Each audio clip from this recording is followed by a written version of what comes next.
Economic analysis has for decades operated largely on the assumption that people are rational actors who make rational decisions. Public policy has often shared that assumption, but fresh thinking from the increasingly prominent field of behavioral economics has other ideas for better policy in both sectors. Joining us now to explain, Supriya Sial. She is former Chief Behavioral Scientist for the Privy Council Office of the Government of Canada. Dilip Soman. He is Professor of Marketing at BEAR, that's the Behavioural Economics in Action at Rotman at the University of Toronto, and Mike Moffat, Director of Policy and Research at the think tank Canada 2020 and Assistant Professor at Western University's Ivey Business School. And it is great to welcome you three. Mike, back to TVO, and you two for the first time. Nice to have you here. Maybe I could get you just to start off, because I'm not sure everybody understands the distinction between so-called regular economics and behavioral economics. What's the biggest difference? I'm going to go back to language that was first used in Richard Thaler's book, Nudge. He talked about two kinds of entities. He talked about econs, which are the super rational people. They are smart, they think about the future, they are unemotional. And then there's people like us. There's people who are impulsive. There's people that forget stuff. There's people that don't really care about the future as much as they should. And so I think what ends up happening is behavioral economics is a science that treats humans as opposed to humans as these super smart entities. And one of the big challenges we face in policy making and business is I think we end up designing policy and welfare initiatives and programs for econs when in fact the end users are human.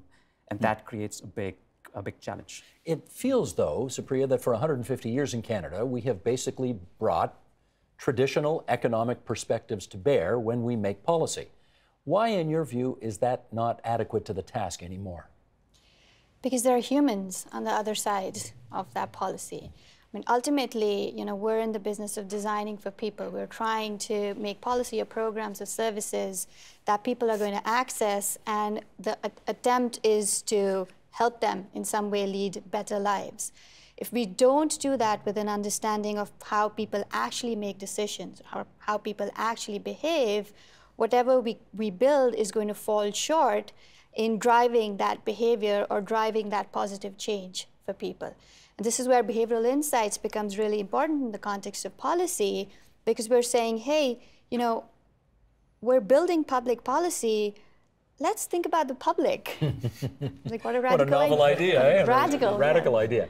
But I'm guessing, Mike, when you went to university, not that many years ago, quite frankly, you're a fairly young guy, the economics that you would have taken, and maybe in high school as well, was kind of traditional, easy as she goes, regular economics, right? Absolutely. So I was a student in the 1990s, so we were all about neoclassical economics, which had these sort of behavioral assumptions that we're all rational, utility maximizing individuals. And in many cases we are. And I think that what behavioral economics kind of brings to the table is these situations where we deviate from the traditional model. So I don't think it necessarily has to be sort of one or the other. It's just having another tool in our toolkit in order to design better policies to get the outcomes we want at the lowest possible cost. So just so I'm clear, you're not saying we've got to chuck out everything we've been doing for the last 150 years and turn a whole new page. Is that right? Yeah, no, absolutely. I mean, there's, people, they might not be fully rationally, maximizing, but they do sort of follow some presets. If interest rates go up, all else being equal, people will tend to save more. So those types of things. So it's using the right tool, and, the traditional models are simple, which is a drawback, but it also helps in some cases where it's, having a back of the envelope type answer does work in some situations. Dilip, I wonder if you could just sort of take us through an example of, one of the things we've learned from behavioral economics is the fact that markets and humans do not always behave rationally. Give us an example of this. So I'll actually build on something that Matt just spoke about, the idea that economics gives us good sort of, general direction in terms of what people do and don't. I make a distinction between what we should do, and I think that's something that economics informs us, but how we should do it, that's something that behavioral economics is much better at doing. So a few years back, our federal government launched something called the Canada Learning Bond, $2,000 worth of quote-unquote free money for eligible low-income Canadians. And I remember being in the room when it was launched, when one of the economists said, well, it's free money, who wouldn't take it? Well, guess what? 84% of Canadians did not take up that free money. How come? Well, here's the thing. So when you first think about the fact that I've got this new offering that people aren't taking up, the knee-jerk reaction is, well, maybe people don't know about it. And so we spent a lot of time and energy and effort educating people. And it turns out that didn't work very well. The challenge was much more of an on-the-ground challenge. And, these were low-income Canadians. They were working 2 or 3 jobs. They didn't have the time to go and open an RESP account. Many of them were embarrassed going into a bank. Many of them didn't speak the language. And so the solution wasn't to inform people. It wasn't to advertise. It was to actually solve that behavioral friction, which is to help people get to the bank and help them have that conversation with the banker. And once you address that, that take-up problem goes away. So the policy was great. It was just the how that the behavioral economics informed. I think if I can just build on that a bit, there was an example of that with the government of Ontario as well, where for years they've been trying to get people to go into post-secondary programs, but that were designed to help people who couldn't afford them in the lower stratas of society, the lower income households and so on. But they never picked up on it. No, that's exactly right. But then they called it free, and now there's 250,000 people who've picked up on it.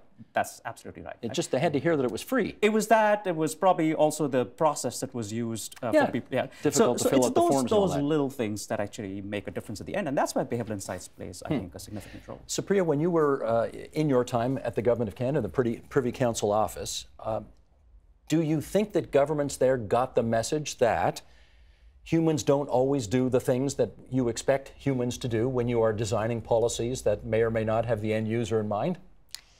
Yes, I would say, the message I think is quite clear. It's also at the heart of it, a very intuitively accessible message, right? Like, let's think about people when designing for people. That's part one. Part two is, let's actually, if you're building something, let's actually test it on a small scale, do an experiment to see, does this work? Does this actually do what we're building it to do before we deploy it on a big scale? Or alternatively, if we've already built it, but it's not doing quite what we had hoped, let's go back and run some experiments to see, can we make this better? And so these two core propositions, I think the message is quite clear. Whether or not governments have the ability and the capacity and the will to actually execute on this message, that's sort of what we're trying to understand and help and deal with and hopefully move the dial on. Let me pick up, Mike, on something that I think Dilip said a while ago. That word you used was nudge, I think. In some respects, today's governments are not trying to get people to do things that are wildly different from, maybe what they have done. They want to kind of nudge them through policy levers into what they believe will be a socially preferable option. Can you give us an example of something where government introduced a policy design just to sort of nudge people in a direction they thought was better for society? Yeah, so state of Oklahoma was having problems that people weren't taking their heart medications. And you would think that they would have all the incentives in the world to do so, because if you don't take this, you may die. And yet people weren't doing that. So they would have all these kinds of little programs where, if you would go and refill your prescription, you would get a $5 gift card.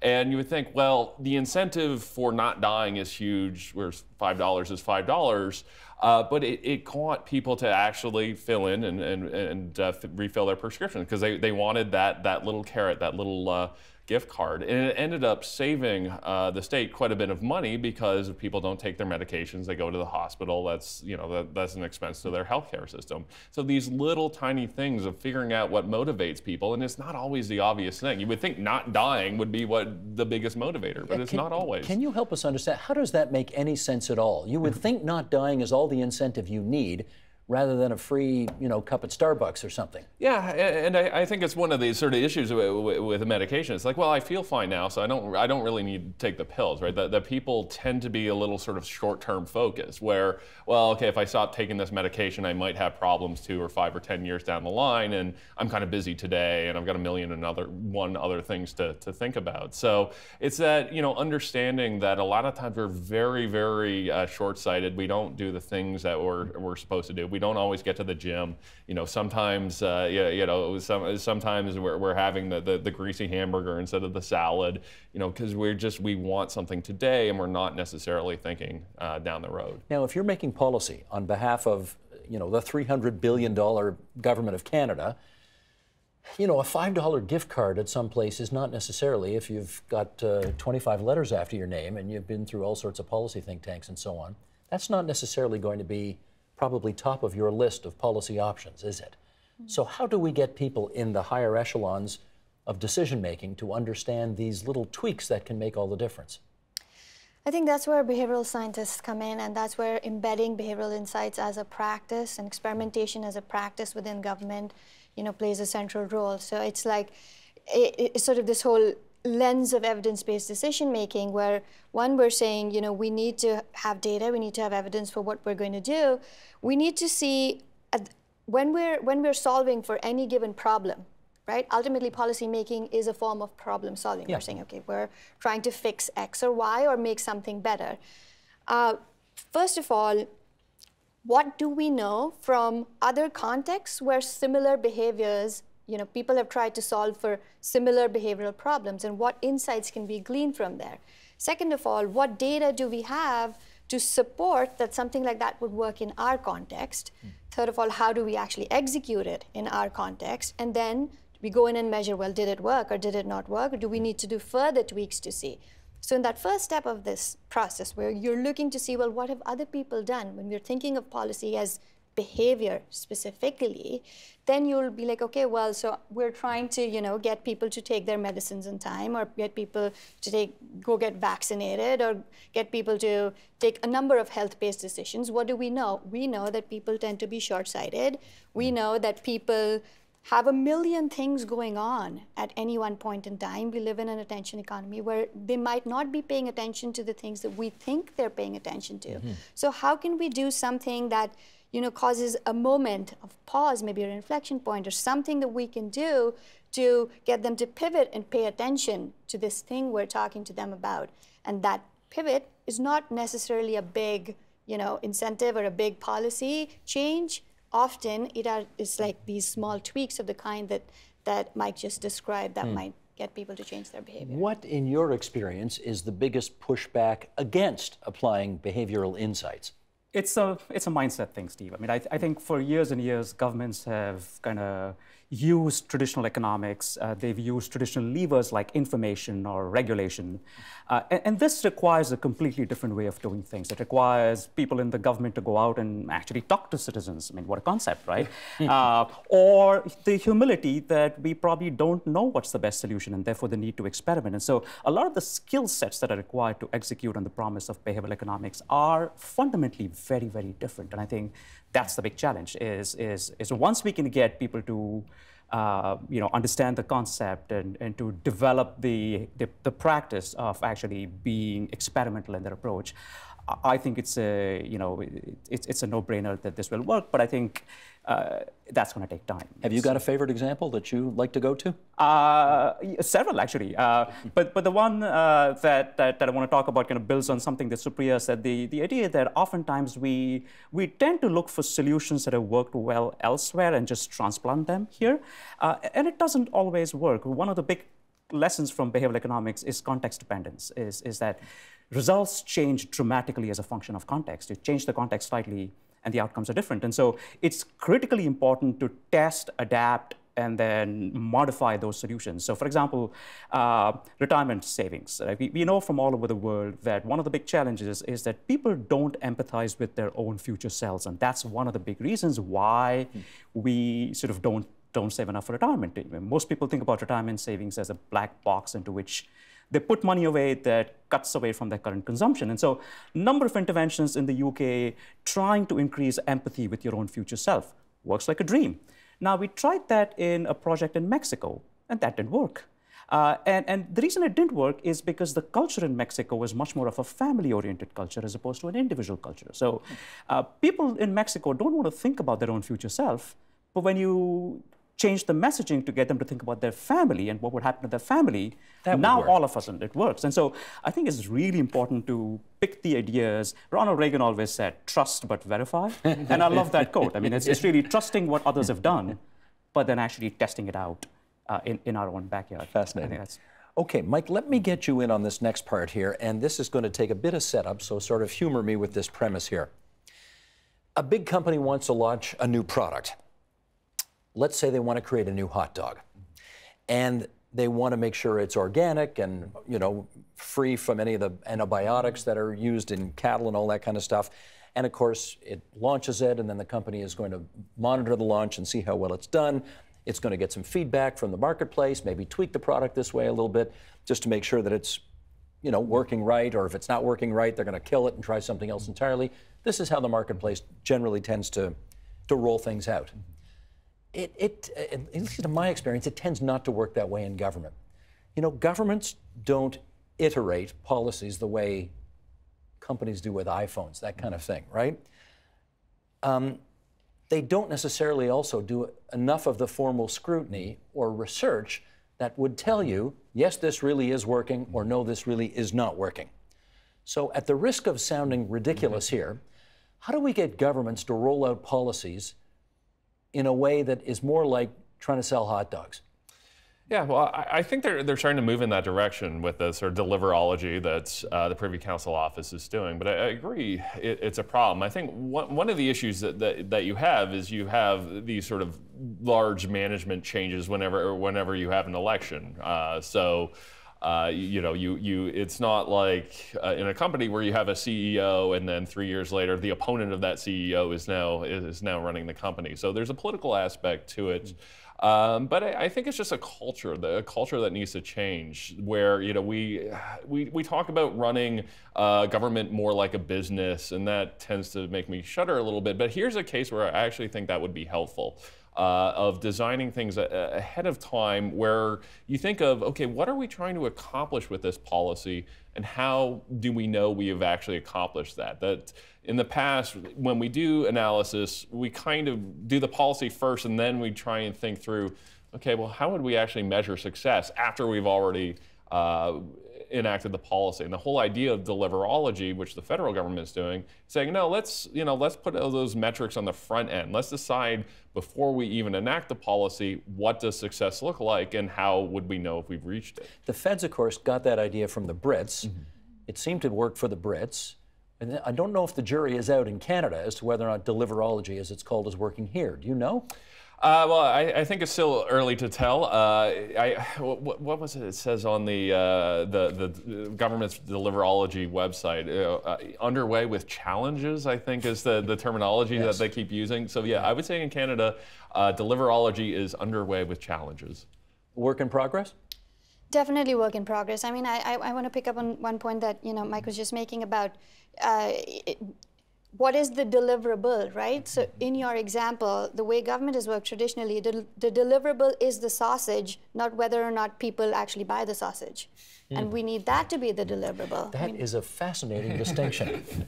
The Right. deliverable is the sausage, not whether people actually want the sausage. And that's what it should be. Of course it should be. Right, They don't so- think that way in government?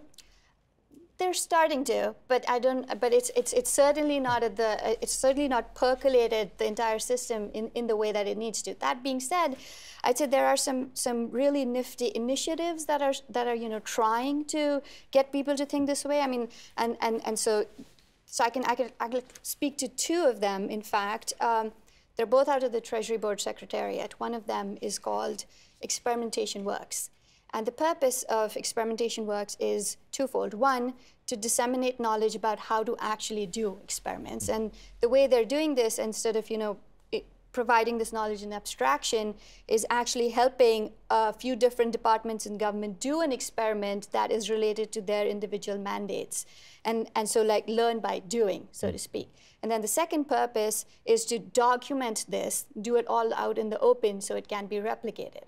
To my mind, this is really excellent sort of initiative, because you're building that capacity within government to start to think about whether or not people want the sausage as the deliverable that you're, you know, reaching towards. Then a second initiative is called Talent Cloud. Hang on, before you go there, can I just come back on that? Let me gently push back on that a little bit. Okay. I'm not sure that works in government because, you know, in the private sector where you can do all that behind closed doors, and you know, here's version 1 and then version 2 and version 3 of our product, and we'll reiterate as we go through it and make it better to the point where when we finally get something out the door, that's great, and then we'll improve it as it gets out there. And that's why we've got how many versions of iPhone now? I don't know, we up to 10 now or something? Anyway, in government, you can't afford to experiment, because if the opposition gets brown enveloped on this, you are the subject of question period, you're on the front page of the newspaper the next day, and the whole idea is to embarrass whoever led the experiment. Yeah. How do you have success in those kinds of circumstances? And I think this is a great point, because this is precisely where experimentation done right is in fact a risk mitigation strategy, as opposed to, you know, leading to the kind of risk that you're describing. Because what we're saying is, let's do something on a small scale. Let's do a pilot experiment to see if something works. If it doesn't work, we've just done it on a small scale. We can do things to make it better. In addition, I mean, we learn about what doesn't work, what fails. Hopefully, we won't replicate that. And we will not have a ginormous failure that'll blow up in our faces, leading to the kinds of consequences that you're describing. Ginormous is a technical term from your, yes, I can see it. Okay, I'm sorry, I interrupted you. We're going to do a second one as well. Oh, yes. So there's another initiative out of the Treasury Board as well, and it's called Talent Cloud. And it's this really sort of nifty, it's cross-sectoral grassroots initiative proposed by a group of really enthusiastic government servants. And what they're trying to do is use an experimental interface that's reimagining how talent is brought into the government. So what kind of mobility talent has. I mean, one particular objective is to bring in more diverse talent, but specific to the conversation we're having, it's also to bring in talent that has expertise in things like behavioral science or experimentation, so that you're helping change or bring about this cultural or mindset change that we're speaking to in this conversation. Apropos of what you just said, the province of Ontario right now has, I think in 3 locations around Ontario, a basic income pilot program. They do indeed.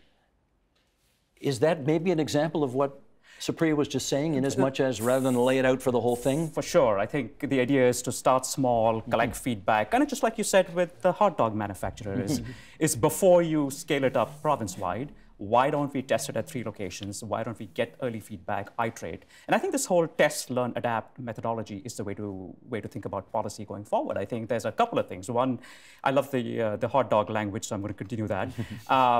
For governments to start experiment with hot dogs is fine. I don't think you want to start experimenting with immigration policy or you know, your budget or any of that stuff. But you know, how do I get people to file taxes online as opposed to on paper? That's an important, seemingly small problem that has massive consequences for efficiencies. That's something we can experiment with, because our baseline is that people are filing on paper. And so, you know, your experiment isn't going to cause any more damage than your current baseline. And so I think it's important to find you know, topics or areas where, you know, feedback is quick. You run a pilot on tax filing. You know by the end of May what's happened. How did they get people to do that? Well, to have more people filing online? Essentially, really making it easy. And I think the idea is if you make it easy and make it simple, people do it. So right now, you go into your CRA account online, and your T4s are there and T4As are there, and all you have to do is put in some basic data, pre-populated forms. So they don't have to give people $5 gift cards to do that. They do not have to give people $5 gift cards. To nudge them into doing it. That's right. But again, I think the bottom line is if you make things easy for people, they'll do it. Picking up again on Supriya's example there, Mike, the bureaucracy inside government, how helpful or not are they to the mission that she just described? Well, I think they can be. I think there's a generational change going right now in the bureaucracy. So I just got out of my year with the federal government, and there's a lot of bright 20-somethings now in there.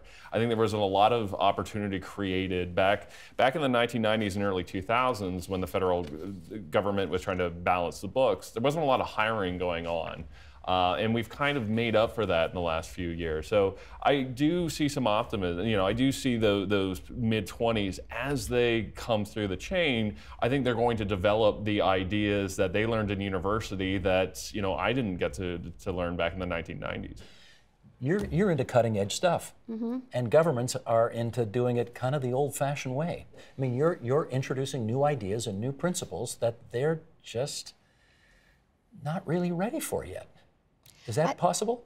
It's possible. I think they're getting ready. I think there are definitely parts of government that are not just open, but are on this journey themselves. And I think those are the parts of government that we need to target and help, propel the mission forward. Mike, it's one thing to introduce these ideas into the public service. I mean, you left the public service as well, right? Yes.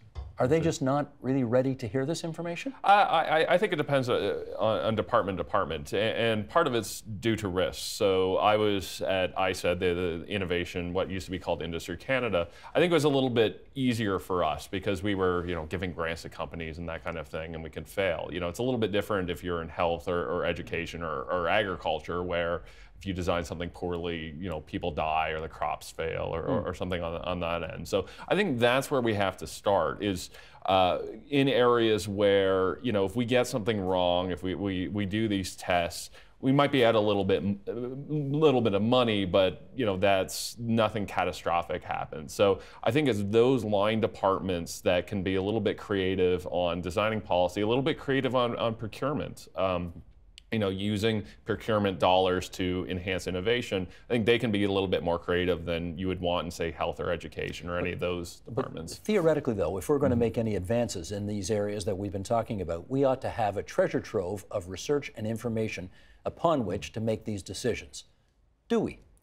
Not at the moment. No, I think there has to be more that goes on, both within the bureaucracy and outside, I think. And I would agree with Dilip that a lot of this is contextual, all right? So there's, you really only are able to do these things through doing pilot projects and A/B testing and things like that. And I think that's one of the big lessons from behavioral economics is, unlike traditional neoclassical economics, it's not sort of a theory of everything, that our information is contextual. So it's just going to be through experimentation and trying new things. And it's going to be iterative. We're never going to completely figure this out. Can I just, please. I'd like to, to an extent I agree, to an extent I'd sort of like to contest that point, because, so in the UK, for instance, there are now 9 what are called What Works centers. And the premise is, can we aggregate data from a number of different policy contexts and other places, other contexts, which have tried to solve a certain problem? And what have we learned from all of these different contexts that we can now apply without having to do a randomized controlled trial every single time? Now, I'm a scientist. I'm all for doing experiments. At the same time, governments are not always going to be able to invest the resources, or other institutions are not always going to be able to run an experiment. There are going to be times when you need to apply an insight. Whether or not that is right to do is dependent on how strong that insight is. So, for example, to go back to my earlier point about if we start thinking about policy making as problem solving, where what we are addressing is a particular behavior, it might be the case that the specific program that we are testing has not been tested elsewhere. But it is also quite possible that there's a deeper evidence base for the behavior of interest that already exists that I can turn to. An example of this is, for instance, so to go back to our thing about drugs.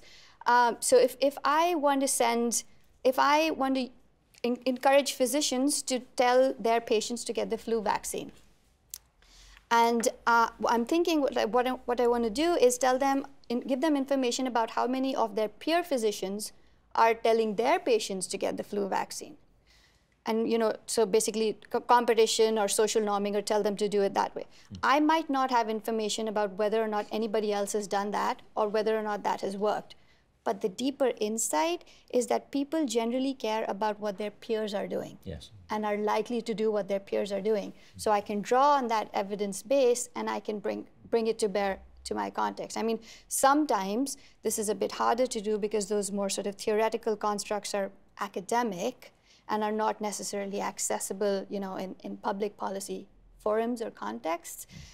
And that's why it's important, I think, for the public sector to collaborate more strongly with academics and bring in scientists and build capacity, so we are actually able to use the wealth of knowledge that is already out there. In which case, in our last 30 seconds here, Dilip, let me ask you, what hopes do you have that more institutions across our society are going to buy into this new way of thinking? I'm very optimistic. I think we now have, at last count, at least 50 to 60 government units all over the world that have actually started behavioral insight teams. And I think Supriya is right. I think as long as we have willingness to share data and insights and build up a data set, and so we're certainly building up one here at the University of Toronto, but there are several other centers where we can start now sharing our successes and failures and develop these general principles.